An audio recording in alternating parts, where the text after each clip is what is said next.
നമ്മൾ കേൾക്കാൻ പോകുന്നത് ടൈഫൂൺ ഫാമിലി എന്ന കേഡ്രാമയുടെ 12ാമത്തെ എപ്പിസോഡാണ്. വീഡിയോയിലോട്ട് പോണേന് മുമ്പ് ഒന്ന് ലൈക്ക് ചെയ്തേക്കൂ. എന്നാ പിന്നെ നമുക്ക് വീഡിയോയിലോട്ട് പോയാലോ. എപ്പിസോഡിന്റെ ആരംഭത്തിൽ തന്നെ ഹീറോ, ഹീറോയിൻ, പിന്നെ ഡയറക്ടർ, അതുപോലെ തന്നെ ബാക്കി കുറെ വിശ്വാസികളും പള്ളിയിലച്ഛനും ഇവരെല്ലാരും പള്ളിയിൽ കൂടിയിട്ടുണ്ട്. ഭയങ്കര പ്രാർത്ഥനയും ബഹളമാണ്. ഹീറോയിനും ഇതൊക്കെ കണ്ട് അവിടെ ഇരിപ്പുണ്ട്. ഡയറക്ടറൊക്കെ ആണെങ്കിൽ വിളിച്ചു കൂവിയിട്ടാണ് പ്രാർത്ഥിക്കുന്നത്. അയാൾ പിന്നിലോട്ട് തിരിഞ്ഞു നോക്കുമ്പോൾ ഹീറോയിനും ഇരിക്കുന്നത് കാണും. നിങ്ങളെന്താ ഇവിടെ, നിങ്ങൾ എങ്ങനെ വന്നതെന്ന് ചോദിക്കുമ്പോൾ അവർ ആ ലെറ്റർ നോക്കിയിട്ടാണ് വന്നത്. നേരത്തെ ആ മതപണ്ഡിതൻ ഇവർക്കൊരു ലെറ്റർ കൊടുത്തായിരുന്നു. ആ ലെറ്റർ നോക്കിയിട്ടാണ് ഇവരിങ്ങോട്ട് വന്നേക്കുന്നത്. എന്തായാലും ഡയറക്ടർ ഇതൊന്നും മൈൻഡ് ചെയ്യാതെ വീണ്ടും പ്രാർത്ഥന ചൊല്ലും. മതപണ്ഡിതൻ സ്റ്റേജിൽ നിന്ന് എന്തൊക്കെയോ പ്രസംഗിക്കുന്നുണ്ട്. 2000 കാലഘട്ടത്തിൽ ഭൂമി അവസാനിക്കുമെന്നാണ് ഇയാൾ പറയുന്നത്. അങ്ങനെ ഭൂമിയിൽ വെച്ച് നശിച്ചു പോണെങ്കിൽ ദൈവത്തിന്റെ പാതയിൽ പോകണം, ദൈവം എല്ലാവരെയും കൊന്നുകളയും, അങ്ങനെയുള്ള ഓരോ കാര്യങ്ങളൊക്കെ പറഞ്ഞ് ജനങ്ങളെ പറ്റിക്കുകയാണ്. ഇത് വിശ്വസിക്കാനായിട്ട് വേറെ കുറച്ച് ജനങ്ങളും എല്ലാവരും നല്ല രീതിയിൽ പേടിച്ച് വിളിച്ചു കൂവുന്നുണ്ട്. ഇതൊക്കെ കണ്ട് ഹീറോയ്ക്ക് ചിരിയാണ് വരുന്നത്. സാധാരണ ബോധമുള്ള ഒരു മനുഷ്യനും ആൾക്കാർ പറയുന്നതെന്നും വിശ്വസിക്കത്തില്ല. അങ്ങനെ ലോകം അവസാനിക്കുന്ന സമയത്ത് മരിച്ചു പോകാതിരിക്കണമെങ്കിൽ എന്ത് ചെയ്യണം? ഇയാൾ വിൽക്കുന്ന ഒരു CD വാങ്ങണമെന്ന് പറയുന്നുണ്ട്. ഇനിയിപ്പോൾ മരിച്ചാൽ ആ CD വാങ്ങിച്ചാൽ സ്വർഗത്തിൽ പോകുമെന്നാണ് പറയുന്നത്. അതിനകത്ത് കുറച്ച് നല്ല കാര്യങ്ങൾ പറഞ്ഞിട്ടുണ്ട്. അത് കണക്ക് ജീവിക്കുകയാണെങ്കിൽ ഒന്നും സംഭവിക്കില്ല, ഇവര് സ്വർഗത്തിൽ പോകുമെന്ന് പറഞ്ഞൊരു CD എടുത്ത് കാണിക്കും എല്ലാരോടും കൂടെ വാങ്ങാനായിട്ട്. ഇതേ നേരം ഹീറോ ഡയറക്ടറിനെ തോണ്ടി വിളിച്ചിട്ട് ഒന്ന് ബിസിനസ്സിന് സഹായിക്കുമെന്ന് ചോദിക്കും. ഈ ഡയറക്ടറിന് ഒരുപാട് എക്സ്പീരിയൻസ് ഉണ്ട്, അച്ഛന്റെ കൂടെ വർക്ക് ചെയ്ത മനുഷ്യനല്ലേ. അപ്പൊ ഇയാളോട് ഒന്ന് സഹായിക്കാൻ പറയുമ്പോൾ ഇയാൾക്ക് ദേഷ്യം വരും. ഇയാള് പ്രാർത്ഥനയിൽ മുഴുകിയിരിക്കുമായിരുന്നു.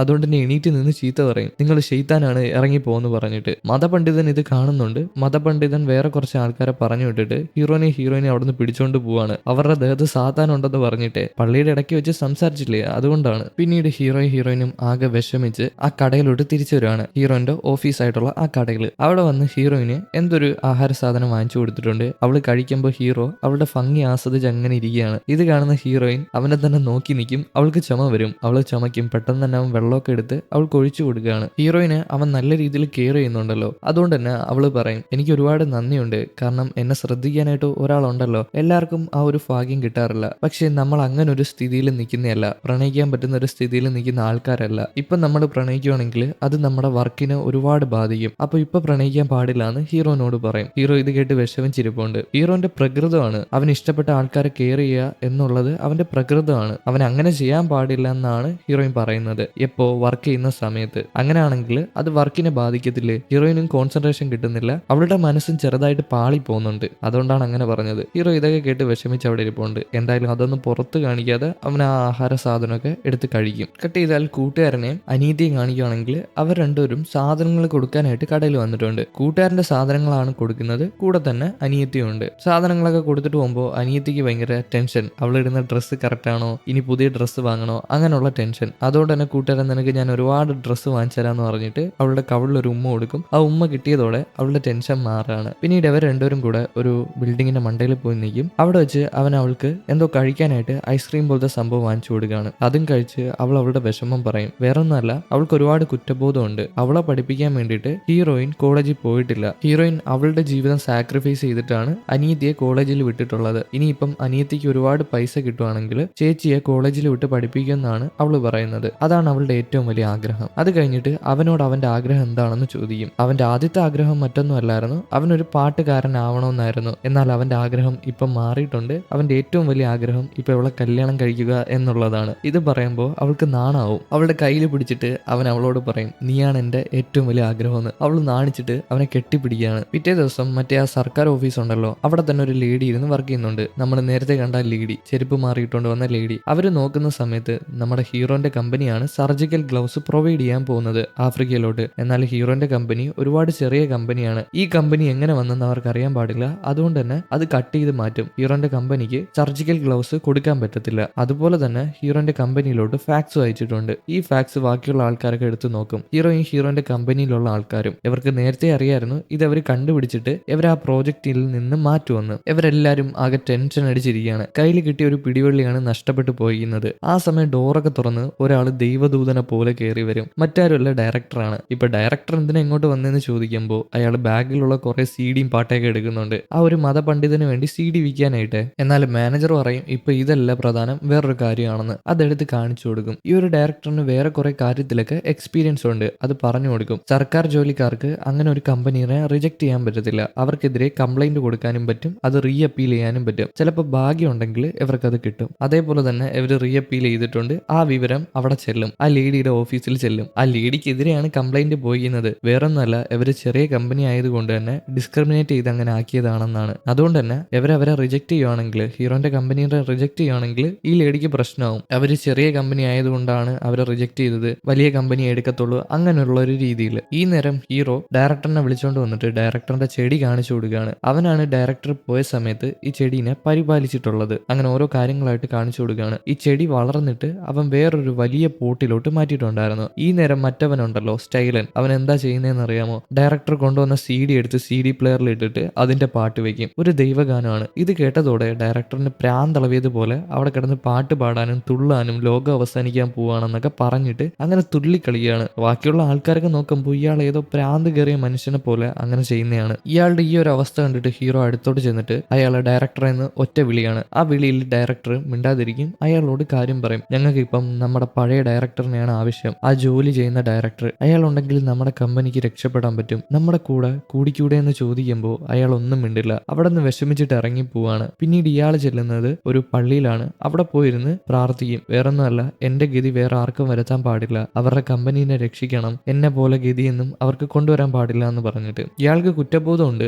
അവിടെ പണിയെടുക്കാത്തത് കൊണ്ട് തന്നെ. പിന്നെ ഇയാൾ ഒരു ദൈവവിശ്വാസിയായി മാറിയിട്ടുണ്ട്. ദൈവത്തിനെ കൈവിട്ടിട്ട് ഒന്നും ചെയ്യാനും കഴിയില്ല. അതുകൊണ്ടായിരിക്കണം ദൈവത്തിനോട് വന്ന് മാപ്പ് പറയുന്നത്. ഇനിയിപ്പം അവരുടെ കമ്പനിയിൽ കയറാൻ വേണ്ടിയിട്ടായിരിക്കണം, അറിയില്ല. അന്ന് രാത്രി ഹീറോ ഒറ്റയ്ക്ക് ഓഫീസിലിരിക്കുമ്പോൾ അവനെ കാണാനായിട്ട് നേരത്തെ വർക്ക് ചെയ്തിരുന്ന ആ ലേഡി വരും. ഇപ്പൊ ചെറുതായിട്ടൊക്കെ വർക്ക് ചെയ്യുന്നുണ്ട്. ആ ലേഡി വരുമ്പോൾ തന്നെ ഹീറോ ഞാൻ കാപ്പി ഇട്ട് തരാന്ന് പറഞ്ഞിട്ട് കാപ്പി ഇട്ട് ആ ലേഡിക്ക് കൊണ്ടുവന്ന് കൊടുക്കും. ഹീറോ ഭയങ്കര മനുഷ്യത്വമുള്ള വ്യക്തിയാണെന്ന് അവർക്ക് നേരത്തെ അറിയാം. ഹീറോന്റെ അച്ഛനെ പോലെ ആ ഒരു സ്വഭാവമാണ് അവന് കിട്ടിയിരിക്കുന്നത്. ഹീറോനോട് പതിയെ പതിയെ ചോദിക്കും, നിന്റെ അച്ഛൻ മരിച്ച സമയത്ത് നിനക്ക് വേണ്ടി എന്തെങ്കിലും ഒരു ഡോക്യുമെന്റ് കരുതി വെച്ചിട്ടുണ്ടോന്ന്. എന്നാൽ ഹീറോ ഇല്ല എന്നാണ് പറയുന്നത്. അങ്ങനെ ഒരു ഡോക്യുമെന്റ് ഒന്നും കരുതി വെച്ചിട്ടില്ല. നിങ്ങൾക്ക് അവരുടെ ഉദ്ദേശം മനസ്സിലായല്ലോ. അവർ ചോദിച്ചത് മറ്റൊന്നുമല്ല, വില്ലൻ പയ്യന്റെ അച്ഛനെതിരെ എഴുതിയ ഡോക്യുമെന്റ് വല്ലതും കയ്യിലുണ്ടോന്നാണ്. എന്നാൽ ഹീറോന്റെ കയ്യിൽ ആ ഡോക്യുമെന്റ് ഇതുവരെ കിട്ടിയിട്ടില്ല. ഈ ലേഡിക്ക് നല്ല കുറ്റബോധമുണ്ട്. അവര് പറയും, എനിക്ക് നിന്റെ അച്ഛനെ ഒരുപാട് ഇഷ്ടമാണ്, അങ്ങനല്ല റൊമാൻറ്റിക്കലി അല്ല, ഒരു ചേട്ടനെ പോലെ, എന്താവശ്യമുള്ളപ്പോഴും ആ മനുഷ്യൻ കൂടെ ഉണ്ടായിരുന്നു, അതുപോലെ തന്നെ എന്റെ ജീവനായിരുന്നു ഈ കമ്പനി. ഇത് പറഞ്ഞിട്ട് അവര് ചായ കുടിക്കുന്ന സമയത്ത്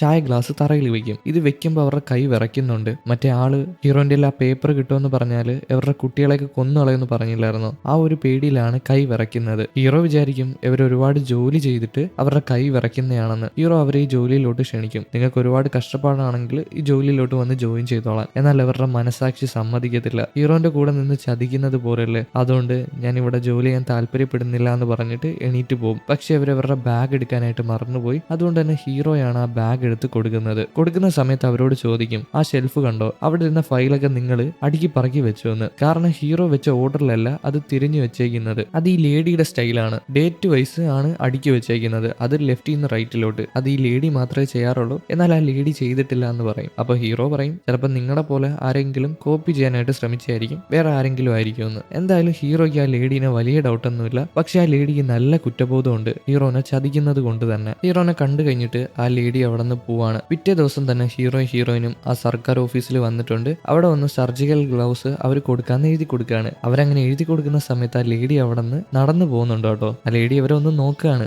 അവർക്കെതിരെ കംപ്ലൈന്റ് കൊടുത്തില്ലേ, അതുകൊണ്ട് തന്നെ. അങ്ങനെ അവര് അവിടെ നിൽക്കുമ്പോൾ അങ്ങോട്ട് വില്ലൻ പയ്യൻ വരും. വില്ലൻ പയ്യൻ മറ്റേ ഓറഞ്ച് ജ്യൂസ് ആഫ്രിക്കയിലോട്ട് എക്സ്പോർട്ട് ചെയ്യാനായിട്ടാണ് വന്നിരിക്കുന്നത്. എന്നാൽ അവിടെ വരുമ്പോൾ ഹീറോയിൻ നിൽക്കുന്നത് കാണും. ഹീറോന്റെ കയ്യിലിരിക്കുന്ന ആ പേപ്പർ തട്ടിപ്പറിച്ച് നോക്കിയിട്ട് അവൻ സർജിക്കൽ ഗ്ലൗസ് പുറത്തോട്ട് എക്സ്പോർട്ട് ചെയ്യുകയാണെന്ന് അവൻ മനസ്സിലാക്കും. എന്നിട്ട് എന്താ ചെയ്യുന്നതെന്ന് അറിയാമോ? അവൻ ഓറഞ്ച് ജ്യൂസ് എക്സ്പോർട്ട് ചെയ്യാനായിട്ടല്ലേ വന്നത്. ആ ഓറഞ്ച് ജ്യൂസ് കട്ട് ചെയ്ത് മാറ്റിയിട്ട് അവിടെ സർജിക്കൽ ഗ്ലൗസ് ഒന്നാക്കും. ഹീറോ എന്താണോ എക്സ്പോർട്ട് ചെയ്യുന്നത് അത് തന്നെ അവനും ആക്കുന്നുണ്ട്. ഹീറോ രക്ഷപ്പെടാൻ പാടില്ല എന്ന് വിചാരിച്ചിട്ടാണ് വില്ലൻ പയ്യൻ അങ്ങനെ ചെയ്യുന്നത്. ഇത് മനസ്സിലാക്കുന്ന ഹീറോ വില്ലൻ പയ്യനുമായിട്ട് അടി ഉണ്ടാക്കാനായിട്ട് നിൽക്കും. ഇത് കാണുന്ന ആ ലേഡി ഉണ്ടല്ലോ, അവർ ഇവിടെ കിടന്ന് അടി ഉണ്ടാക്കാൻ പറ്റത്തില്ല, ഇത് സർക്കാർ ഓഫീസാണ്. ആദ്യം ഹീറോ അല്ലേ സർജിക്കൽ ഗ്ലൗസ് എക്സ്പോർട്ട് ചെയ്യാന്ന് പറഞ്ഞത്, നീ ഓറഞ്ച് ജ്യൂസ് അല്ലേ, അതുകൊണ്ട് നീ ഓറഞ്ച് ജ്യൂസ് എക്സ്പോർട്ട് ചെയ്താൽ മതി എന്ന് പറയുമ്പോൾ വില്ലൻ പയ്യൻ അവരുമായിട്ട് ദേഷ്യപ്പെടാനായിട്ട് ചെല്ലും. എന്നാൽ അവരുടെ ദേഹത്തൊന്നും കൈവയ്ക്കാൻ പറ്റത്തില്ല. ഇവൻ കൈവയ്ക്കാനായിട്ട് ചെല്ലുന്നുണ്ട്. പണത്തിന്റെ അഹങ്കാരമാണ് അവന്. വീണ്ടും ഹീറോയും അതുപോലെ തന്നെ ഈ വില്ലൻ പയ്യനുമായിട്ട് അടിയാവും. കാരണം ഹീറോയാണ് സർജിക്കൽ ഗ്ലൗസ് എക്സ്പോർട്ട് ചെയ്യേണ്ടത്. പക്ഷെ അതിന് മുടക്കം നിൽക്കാനായിട്ടാണ് ഇവൻ വന്നേക്കുന്നത്. ആ ലേഡി ഒരു മാർഗം പറഞ്ഞു കൊടുക്കും. ഇവര് തമ്മിൽ ലേലം വിളിച്ച് ആ സർജിക്കൽ ഗ്ലൗസിന്റെ പ്രോജക്റ്റ് ഏറ്റെടുക്കണം. ഈ സർക്കാർ ഓഫീസിന്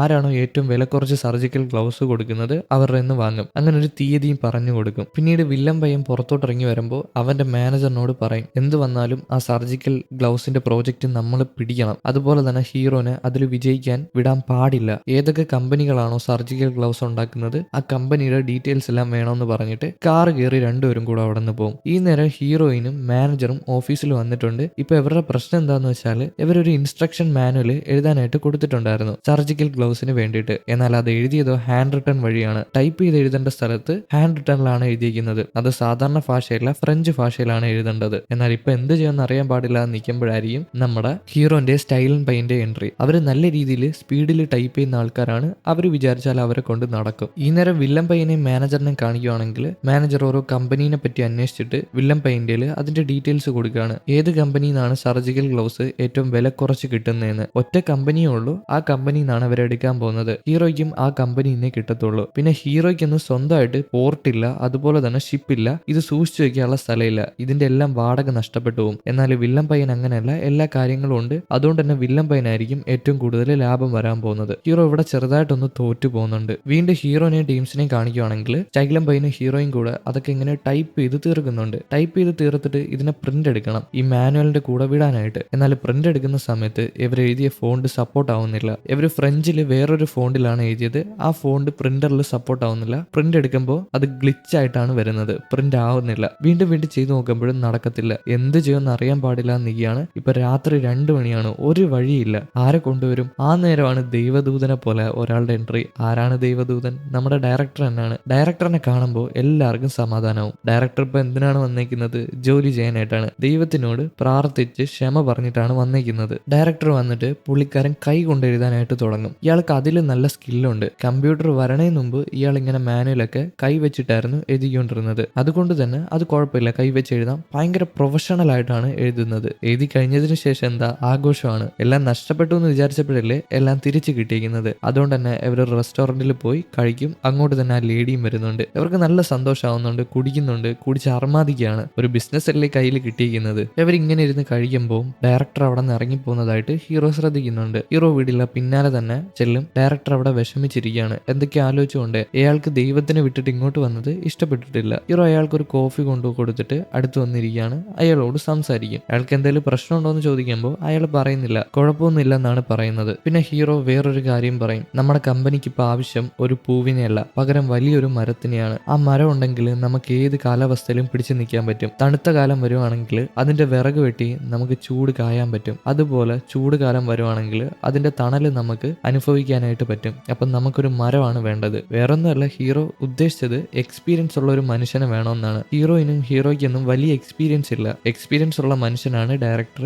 ഡയറക്ടറിനോട് കമ്പനിയിൽ ജോയിൻ ചെയ്യാമോ എന്ന് ഇൻഡയറക്റ്റ് ആയിട്ടുള്ള രീതിയിൽ ചോദിച്ചിട്ട് ഹീറോ അവിടെ നിന്ന് പോകും. ഡയറക്ടറിനും കാര്യം മനസ്സിലാവും. അയാൾ ആലോചിച്ച് അവിടെ ഇരിക്കുകയാണ്, ചേരണോ വേണ്ടെന്ന് അയാൾക്ക് അറിയില്ല. എന്തായാലും ഫുഡൊക്കെ കഴിഞ്ഞിട്ട് ബാക്കിയുള്ള ആൾക്കാർ ഒരുമിച്ച് കൂടുകയാണ്. എല്ലാവരും ടാക്സി കയറ്റി അവിടെ നിന്ന് പറഞ്ഞു വിടും. അതിന് ഡബിൾ പൈസയ്ക്ക്. രാത്രി ആയതുകൊണ്ട് തന്നെ ടാക്സി ഒന്നും കിട്ടാനില്ല. ഡബിൾ പൈസ കൊടുത്തിട്ടാണ് എല്ലാവരും പറഞ്ഞു വിടുന്നത്. ആദ്യം തന്നെ ആ ലേഡീനെ പറഞ്ഞു വിടും. ആ ലേഡിയോട് ഒരു കാര്യം പറയും. അതും ഡയറക്ടറാണ് പറയുന്നത്. നിങ്ങൾക്ക് എന്തെങ്കിലും ആവശ്യം ഉണ്ടെങ്കിൽ ഞങ്ങളോട് പറഞ്ഞാൽ മതി. ഞാനും ഹീറോയിനും ഇവിടെ തന്നെ ഉണ്ട്, എന്താവശ്യം വേണമെങ്കിലും എന്ന്. ഇത് പറയുമ്പോൾ അവർക്ക് കുറ്റബോധം അടിക്കുന്നുണ്ട്. ഹീറോനെ ചതിക്കുന്നത് പോലെ അവർക്ക് ഫീൽ ആവുമല്ലേ. എന്തായാലും ടാറ്റ പറഞ്ഞിട്ട് അവിടെ നിന്ന് പോകും. ഡയറക്ടറും കാർ കയറി അവിടെ നിന്ന് പോയി. ഇനി മാനേജർ മാത്രമേ ഉള്ളൂ. മാനേജറിന്റെ വീട് ഇവിടെ അടുത്തായത് കൊണ്ട് തന്നെ പുള്ളിക്കാരൻ നടന്നിട്ടാണ് പോകുന്നത്. ഇവർക്കെല്ലാം പൈസ കൊടുത്തത് മാനേജറാണ് ടാക്സിക്കായിട്ട്. എല്ലാവരും പോയതിനു ശേഷം ഹീറോയിനും അവിടെ ഒറ്റയ്ക്കാണ്. ഹീറോ അവളോട് ചോദിക്കും, നമുക്കൊന്ന് നടക്കാൻ പോയാലോ എന്ന്. അങ്ങനെ രണ്ടുപേരും കൂടെ നടക്കാനായിട്ട് പോകും. പോകുന്ന വഴിക്ക് ഹീറോ അവളോട് പറയും, നീ കുറച്ചു ദിവസം മുമ്പ് ഒരു കാര്യം പറഞ്ഞില്ലായിരുന്നോ, വർക്കിന്റെ ഇടയിൽ ഫീലിങ്സ് കാണിക്കാൻ പാടില്ല എന്ന്. പക്ഷെ എന്നെ കൊണ്ട് കഴിയില്ല, നീ ഒന്ന് നോക്കിക്കേ, നിന്റെ കൈ ഇങ്ങ് തന്നേന്ന് പറഞ്ഞിട്ട് അവളുടെ കൈ പിടിച്ച് അവന്റെ നെഞ്ചത്ത് വെക്കുകയാണ്. എന്നിട്ട് അവന്റെ ഹേർട്ട് റേറ്റ് കാണിച്ചു കൊടുക്കുകയാണ്.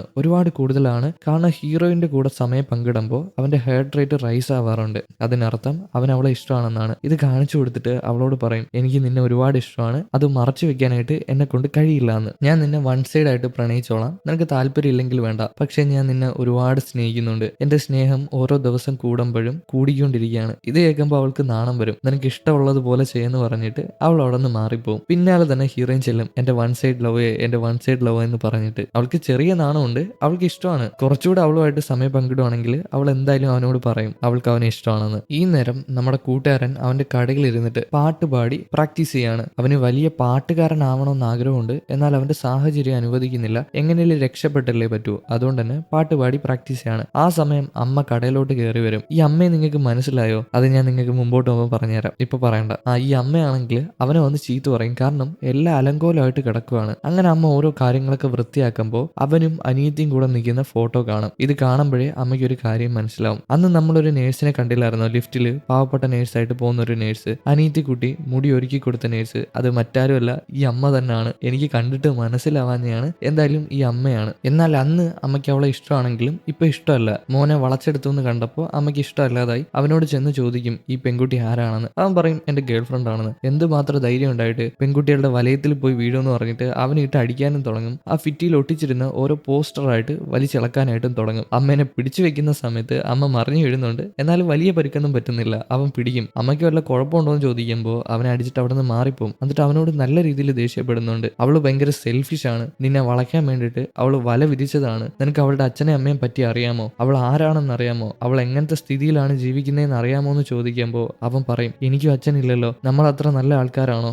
നമ്മളും ഒരുപാട് കഷ്ടപ്പെട്ടിട്ടാണ് ജീവിക്കുന്നത്, പിന്നെന്തിനാ ഇതിനെപ്പറ്റി അന്വേഷിക്കുന്നതെന്ന് ചോദിക്കുമ്പോൾ അമ്മ ദേഷ്യപ്പെടും. നീ ആ പെൺകുട്ടിയുടെ വലയത്തിലോട്ട് പൊയ്ക്കോ, ഞാൻ പോവാന്ന് പറഞ്ഞിട്ട് അമ്മ അവിടെ നിന്ന് ദേഷ്യപ്പെട്ടു പോകും. അമ്മയ്ക്ക് ഇഷ്ടപ്പെട്ടിട്ടില്ല. ആ പെൺകുട്ടിയുടെ ബാക്ക്ഗ്രൗണ്ട് നോക്കാതെ അവൻ അവളെ ഇഷ്ടപ്പെട്ടതുകൊണ്ട്. അറിയില്ല അമ്മ എന്തുകൊണ്ട് അങ്ങനെ പറയുന്നത്. ചിലപ്പോൾ അമ്മയ്ക്ക് റീസൺ വല്ലതും കാണുമായിരിക്കാം. പിറ്റേ ദിവസം നമ്മുടെ അമ്മ, ഹീറോന്റെ അമ്മയാണെങ്കിൽ കഞ്ഞി ഉണ്ടാക്കി കൊണ്ടുവന്ന് മുത്തശ്ശിക്ക് കൊടുക്കുന്നുണ്ട്. ഇപ്പൊ ഇവര് തമ്മിൽ നല്ല കൂട്ടാവുന്നുണ്ട്. മുത്തശ്ശി നീ ഒരുപാട് പാവപ്പെട്ട കുട്ടിയാന്ന് പറയുന്നുണ്ട്. അതേപോലെ തന്നെ അങ്ങോട്ട് അനിയൻ ഇറങ്ങി വരും. അനിയനാണെങ്കിൽ ഇപ്പൊ ഉറക്കത്തിൽ എണീറ്റതേ ഉള്ളൂ. അതുകൊണ്ട് തന്നെ കണ്ണൊന്നും തുറന്നിട്ടില്ല. അമ്മ കളിയാക്കി അവനെ സ്കൂളിലോട്ട് പറഞ്ഞു വിടും. കുറച്ച് കഴിയുമ്പോൾ ഹീറോയിനും അങ്ങോട്ട് ഇറങ്ങി വരും. അവർക്ക് ഓഫീസിൽ പോകാനായിട്ട് സമയമായി. ഹീറോയിൻ അവിടെ നിൽക്കുമ്പോൾ ഹീറോ പതിയെ അവളെ കണ്ണടച്ച് കാണിക്കുകയാണ്. എന്നാലും മുത്തശ്ശി അവിടെ ഇരിപ്പുണ്ടായിരുന്നു. മുത്തശ്ശി വിചാരിക്കും മുത്തശ്ശീനെ കണ്ണടച്ച് കാണിച്ചതാണെന്ന്. മുത്തശ്ശി ഹീറോയിൻ പോയതിനു ശേഷം ഹീറോനെ തിരിച്ച് കണ്ണടച്ച് കാണിക്കും. ഹീറോ ഹൃദയത്തിൽ ഒന്ന് പിടിക്കുകയാണ്. മുത്തശ്ശി തെറ്റിദ്ധരിച്ചതാണ് കേട്ടോ. അതായത് മുത്തശ്ശിക്ക് ചെറിയ മറവി രോഗമുണ്ട്. മുത്തശ്ശി ഇപ്പോഴും വിചാരിച്ചിരിക്കുന്നത് മുത്തശ്ശി ചെറുപ്പമാണെന്നാണ്, ഹീറോ അവരുടെ ഹസ്ബൻഡ് ആണെന്ന്. അറിയില്ല, ഇനി ചിലപ്പം ഹീറോന്റെ കാര്യം അവർ കണ്ടുപിടിച്ചെങ്കിലോ. അതൊക്കെ നമുക്ക് മുമ്പോട്ട് പോകുമ്പോൾ മനസ്സിലാകാം. ഈ നേരം അമ്മ വീട്ടിന്റെ അകത്ത് കയറി വന്നിട്ടുണ്ട്. അവിടെ തന്നെ അനിയത്തി കുട്ടി നിൽപ്പുണ്ട്. അമ്മയ്ക്ക് ഒരു പോസ്റ്റർ അനിയന്റെ ബാഗിൽ നിന്നോ മറ്റോ കിട്ടിയിട്ടുണ്ടായിരുന്നു. അത് കൊണ്ടുവന്ന് അനിയത്തിയെ കാണിച്ചു കൊടുക്കും. വേറൊന്നുമല്ല, അവന്റെ സ്കൂളിൽ അമ്മമാര് പോയി നിൽക്കണം. ചുമ്മാ ഒരു പച്ചക്കളർ ഡ്രസ്സൊക്കെ ഇട്ട് പോയി നിൽക്കണം. അതിന് പോകാനായിട്ട് അവന് അമ്മയില്ലല്ലോ. അപ്പൊ അതിനായിട്ട് അനിയത്തി പോവെന്നാണ് ഈ അമ്മ ചോദിക്കുന്നത്. അനിയത്തി അതിന് സമ്മതിയും. അനിയത്തി പോയി നിൽക്കുകയാണെങ്കിൽ ഒരുപാട് സുന്ദരിയായിരിക്കും. ബാക്കിയുള്ള അമ്മമാരുടെ കൂട്ടത്തിൽ ഒരു ചെറുപ്പക്കാരിയായിട്ടുള്ള അമ്മ പോയി നിൽക്കുമ്പോൾ നല്ല സുന്ദരിയായിരിക്കുമെന്ന് അമ്മ പറഞ്ഞ് മോട്ടിവേറ്റ് ചെയ്യും. അവള് സമ്മതിക്കും പോയി നിൽക്കാനായിട്ട്. അനിയന്റെ കാര്യമല്ലേ, അനിയന് സന്തോഷവും അങ്ങനെ പോയി നിൽക്കുമ്പോൾ. ഈ നേരം കൊണ്ട് ഹീറോയിനും ജോലിക്കായിട്ട് വന്നിട്ടുണ്ട്. അവിടുത്തെ അവരുടെ സ്ഥിരം കടയിൽ വന്ന് സാൻഡ്വിച്ച് കഴിക്കുകയാണ്. കഴിക്കുന്ന സമയത്ത് ഹീറോയിന് ഫുഡ് എടുത്തു കൊടുക്കുന്നുണ്ട്. അവളുടെ ദേഹത്താവാതെ ടിഷ്യൂ വെച്ച് തുടച്ചു കൊടുക്കുന്നുണ്ട്. പാലെടുത്തു കൊടുക്കുന്നുണ്ട്. ഇതൊക്കെ കാണുമ്പോൾ ലേഡി അങ്ങനെ അന്തം വിട്ട് നിൽക്കുകയാണ്. അവരുടെ മുമ്പിൽ വെച്ചാണ് അവർ റൊമാൻസ് കളിക്കുന്നത്. ഹീറോ ഇത് മനസ്സിലാക്കിയിട്ട് അവരോട് പറയും ഇതെനിക്ക് ഇഷ്ടപ്പെട്ട പെൺകുട്ടിയാണെന്ന്. അവർക്ക് ചിരി വരും. അവൻ അത്ര ഓപ്പൺ ആയിട്ട് പറഞ്ഞില്ലേ. പിന്നെ അവർ പാഴ്സല് സാൻഡ്വിച്ച് വാങ്ങുന്നുണ്ട് ഓഫീസിലുള്ള ബാക്കിയുള്ള ആൾക്കാർക്ക് കൊടുക്കാനായിട്ട്. ഇത് വാങ്ങിച്ച് അവർ രണ്ടുപേരും കൂടെ ഓഫീസിന്റെ അവിടെ ചെല്ലും. അവിടെ വെച്ച് ഹീറോയിൻ പറയും ഇവിടം തൊട്ട് നീ എന്നോട് സ്നേഹം കാണിക്കാൻ പാടില്ല, നമ്മൾ ജോലിക്ക് കയറാൻ പോവാണെന്ന്. അവനും അതിന് സമ്മതിക്കും. ഓക്കെ എന്ന് പറഞ്ഞിട്ട് രണ്ടുപേരും കൂടെ അകത്തോട്ട് കയറി പോവാണ് ജോലിക്കായിട്ട്. എന്തായാലും ഹീറോ ആ സാൻഡ്വിച്ച് കൊണ്ടുവന്ന് മാനേജറിനും ബാക്കിയുള്ള ആൾക്കാർക്കും കൊടുക്കും. മാനേജറിന്റെ ഡൗട്ട് എന്താന്ന് വെച്ചാൽ ഹീറോയിനും എന്തുകൊണ്ടാണ് കഴിക്കാത്തതെന്ന്. കാരണം അവർ പുറത്തുനിന്ന് കഴിച്ചില്ലേ, ആ കാര്യം പറയും. ചെറിയായിട്ടൊരു ഡൗട്ട് തോന്നുന്നുണ്ട്. എന്നാലും ഹീറോ അതൊക്കെ മാനേജ് ചെയ്യും. പിന്നീട് അവർ കഴിച്ചതിന് ശേഷം ആ ഒരു ഗ്ലൗസിനെ പറ്റി സംസാരിക്കും. ഇവർക്ക് കൊടുക്കാന്ന് പറഞ്ഞ ഒറ്റ കമ്പനിയേ ഉള്ളൂ. ആ കമ്പനിയാണ് സർജിക്കൽ ഗ്ലൗസ് ഉണ്ടാക്കുന്നതിൽ മുൻനിരയിലെത്തുന്നത്. എന്നാൽ അവർക്ക് വലിയ രീതിയിലൊന്നും ഡിസ്കൗണ്ട് ഇല്ല. അത് ചെയ്യുകയാണെങ്കിൽ നഷ്ടം മാത്രമേ ലഭിക്കത്തുള്ളൂ. അതേപോലെ വില്ലൻ പയ്യനെയും അവന്റെ മാനേജറിനെയും കാണിക്കുകയാണെങ്കിൽ വില്ലൻ പയ്യന് കാര്യം മനസ്സിലായി. ഒറ്റ കമ്പനി മാത്രമേ ഉള്ളൂ. ഇപ്പൊ വില്ലൻ പയ്യന് പോലും വലിയ രീതിയിൽ ഡിസ്കൗണ്ട് കിട്ടിയിട്ടില്ല. എന്നാൽ അവന് ലാഭം ഉണ്ടാക്കാൻ പറ്റും. സ്വന്തമായിട്ട് ഷിപ്പുണ്ട്, അത് സൂക്ഷിച്ചു വെക്കാനുള്ള വെയർ ഹൗസ് ഉണ്ട്, ലോജിസ്റ്റിക്സിൽ ആൾക്കാരുണ്ട്. അപ്പൊ എല്ലാം കൊണ്ടും എവനായിരിക്കും ലാഭം ഹീറോനെ കാട്ടിയും. ഹീറോന്റെ കാര്യത്തിൽ തീരുമാനമായെന്ന് അവന് മനസ്സിലായി. ആ സന്തോഷത്തിൽ മാനേജറുടെ ദേഹത്ത് ഒരു ഗ്ലൗസ് അടിച്ച് വിടുകയാണ്. എന്നാലും മാനേജറിന് അതൊന്നും ഇഷ്ടമല്ലെങ്കിലും മുതലാളിയുടെ മോനല്ലേ, അങ്ങനെ നിന്ന് കൊടുത്തേ പറ്റത്തുള്ളൂ. അങ്ങനെ വില്ലൻ പയ്യൻ ഗ്ലൗസ് ഒക്കെ വീർപ്പിച്ചിട്ട് അങ്ങനെ ഇരിക്കുകയാണ്, ഓരോ മണ്ടത്തരങ്ങളും കാണിച്ചുകൊണ്ട്. അവൻ ഇപ്പോഴും കുട്ടികളിയാണ്. ഈ നേരം ഹീറോയിൻ ടീംസും അവിടെ നിന്ന് ഡിസ്കസ് ചെയ്യാണ് ഈ ബിസിനസ് ചെയ്താൽ എന്തുമാത്രം ലാഭം കിട്ടുമെന്ന്. എന്നാൽ വലുതായിട്ടൊന്നും ലാഭം കിട്ടത്തില്ല, നഷ്ടം മാത്രമേ ഉണ്ടാവും. ചെറിയ രീതിയിൽ ലാഭം കിട്ടും, പക്ഷെ ഇവർ ചെയ്യുന്ന ഹാർഡ് വർക്കിന് അത് മതിയാവത്തില്ല. ഇത് മനസ്സിലാക്കുന്ന മാനേജർ ഹീറോനെ വിളിച്ച് കിച്ചന്റെ ഭാഗത്ത് ചെല്ലും. അവിടെ ചെല്ലുമ്പോൾ കൂട്ടുകാരൻ അവിടെ ഇരിപ്പുണ്ട്. എന്നാൽ മാനേജറിന് ഹീറോനോടൊരു അർജന്റ് ആയിട്ടുള്ള കാര്യം പറയാനുണ്ട്. കൂട്ടുകാരൻ വഴക്കിടുമെങ്കിലും അതൊക്കെ മാനേജ് ചെയ്യും. നീ എന്താ ഡോറി കൊട്ടിയിട്ട് വരാത്തെന്നാണ് കൂട്ടുകാരൻ ചോദിക്കുന്നത്. ഹീറോ അവിടെ ചുമ്മാ കൊട്ടും അവനെ പറ്റിക്കാനായിട്ട്. അവൻ ചുമ്മാ തമാശയ്ക്ക് പറയുന്നതാണ്. ഇപ്പൊ മാനേജർ ഹീറോനോട് ഒരു കാര്യം പറയും, ഈ ഒരു ബിസിനസ് ചെയ്യുകയാണെങ്കിൽ നമുക്ക് നഷ്ടം മാത്രമേ ഉണ്ടാവൂ, ഇത് വിട്ട് കളയുന്നതായിരിക്കും നല്ലതെന്ന്. എന്നാൽ അത് വിട്ട് കളയണോ വേണ്ടെന്ന് തീരുമാനിക്കുന്നത് ഹീറോയാണ്. ഇതും പറഞ്ഞിട്ട് മാനേജർ അവിടെ നിന്ന് പോകും. ഇത് കേൾക്കുന്ന കൂട്ടുകാരൻ പറയും നിന്റെ ആറ്റിറ്റ്യൂഡിന് അത് ചേരത്തില്ല, പാടില്ല, നീ വിട്ട് കളയാതെ പിടിച്ചു തൂങ്ങി കിടക്കുന്നവനാണ്, അതുകൊണ്ട് തന്നെ വിട്ട് കളയാൻ പാടില്ല എന്ന് പറയും. അത് പറഞ്ഞ് മോട്ടിവേഷൻ കൊടുക്കുകയാണ്. എന്നാൽ ഹീറോയ്ക്ക് അറിയാം ഇത് ബിസിനസ് ആണ്, അങ്ങനെയൊന്നും ചെയ്യാൻ പാടില്ല, എപ്പോഴും ലാഭം മാത്രമേ നോക്കാൻ പറ്റൂ. ഹീറോ നമിച്ചിട്ട് അവിടെ നിന്ന് ഇറങ്ങിപ്പോവും. അന്ന് രാത്രി ഹീറോ എങ്ങനെ ലാഭം കിട്ടുമെന്ന് പറഞ്ഞിട്ട് ആ ഒരു കടയിൽ ഇരിക്കുകയാണ്. ആകെ ചിന്തിച്ച് അങ്ങനെ ഇരുന്ന് പോവുകയാണ്. ആ സമയം കൂട്ടുകാരൻ അങ്ങോട്ട് വരുന്നുണ്ട്. കൂട്ടുകാരൻ ഫ്രിഡ്ജിൽ എന്തോ ഒരു ഡ്രിങ്ക് വാങ്ങിച്ചു വെച്ചിട്ടുണ്ട്. അതവൻ ഹോൾസെയിൽ ആയിട്ട് എടുത്തതാണ്. അപ്പൊ അതുകൊണ്ട് തന്നെ കുറച്ച് വില കുറവിൽ കിട്ടിയിട്ടുണ്ട്. ഇത് ഹീറോനോട് പറയുമ്പോൾ ഹീറോയ്ക്ക് ഒരു കാര്യം മനസ്സിലോട്ട് വരും. അതായത് ഇവര് അമേരിക്ക എന്നുള്ള ഒരു കമ്പനിയിൽ നിന്നാണ് ഗ്ലൗസ് വാങ്ങുന്നത്. ഈ ഒരു ഗ്ലൗസ് ഒരു കമ്പനിയിൽ ഉൽപ്പാദിപ്പിക്കുന്നുണ്ട്. അവിടെ പോയി ഡയറക്റ്റ് വാങ്ങുവാണെങ്കിൽ നല്ല ലാഭം കിട്ടും. എന്നാൽ ഇത് അമേരിക്കയിൽ പോകും, മലേഷ്യയിൽ നിന്ന് അമേരിക്കയിൽ പോയിട്ട് അവിടെ ബ്രാൻഡ് ചെയ്തത് കൊണ്ടാണ് ഇത്രയും പൈസ വരുന്നത്. ഡയറക്റ്റ് മലേഷ്യയിൽ പോയി എടുക്കുവാണെങ്കിൽ നല്ല ലാഭം കിട്ടും, നല്ല ഹോൾസെയിൽ റേറ്റിൽ കിട്ടും, ഫാക്ടറി പ്രൈസിൽ കിട്ടും. കാര്യം മനസ്സിലായോ? അതായത് മലേഷ്യയിൽ പോവുകയാണെങ്കിൽ കുറച്ചുകൂടെ വില കുറച്ച് കിട്ടും. വില്ലൻ പയ്യൻ അമേരിക്കയിൽ നിന്ന് വാങ്ങിച്ചത് കൊണ്ട് തന്നെ, ഈ സെയിം ഗ്ലൗസ് അമേരിക്കയിൽ നിന്ന് വാങ്ങിച്ചത് കൊണ്ട് തന്നെ കുറച്ചുകൂടെ പൈസയായി. എന്നാൽ ഹീറോ വാങ്ങാൻ പോകുന്നത് മലേഷ്യയിൽ നിന്നായിരിക്കും. ഹീറോയ്ക്ക് എന്തൊക്കെ ഐഡിയ മനസ്സിലോട്ട് വരുന്നുണ്ട്. പിറ്റേ ദിവസം തന്നെ ഹീറോ ബാക്കിയുള്ള ആൾക്കാരെ വിളിച്ചു കൂട്ടിയിട്ട് ഈ ഒരു പ്ലാൻ പറഞ്ഞു കൊടുക്കും. ഇവർ മലേഷ്യയിൽ പോയി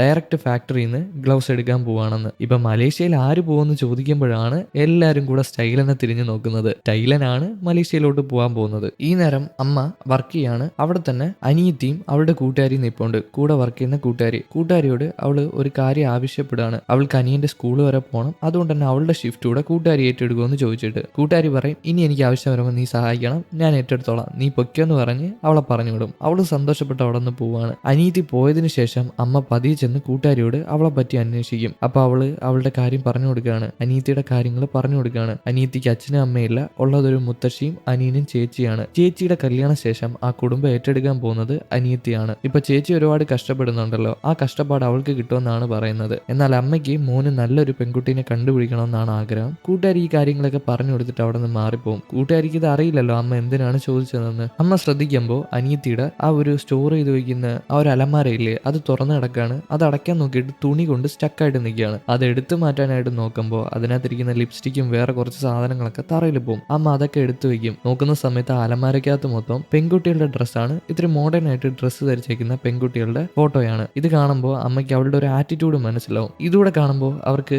അനീതിനെ ഇഷ്ടമല്ലാതാവുകയാണ്, അവളുടെ ഡ്രസ്സിങ് സ്റ്റൈല് ഇഷ്ടമല്ലാതാവുകയാണ്. പിന്നീട് അമ്മ ഒരു മാർക്കറ്റിൽ ചെല്ലും. അവിടെ വെച്ച് തന്നെ കൂട്ടുകാരനെയും അതുപോലെ അനീതിനെയും കാണുന്നുണ്ട്. ഇവർ രണ്ടുപേരും കൂടെ ഒരുമിച്ച് പോകുന്നതായിട്ട്. ബാക്കി നടക്കാൻ പോകുന്നത് നമുക്ക് അടുത്ത എപ്പിസോഡിൽ മനസ്സിലാക്കാം. ഇപ്പം ഈ എപ്പിസോഡ് ഇവിടെ അവസാനിപ്പിക്കുകയാണ്. എന്നാൽ പിന്നെ അടുത്ത എപ്പിസോഡുമായിട്ട് കാണും വരെ ഓക്കേ ബൈ.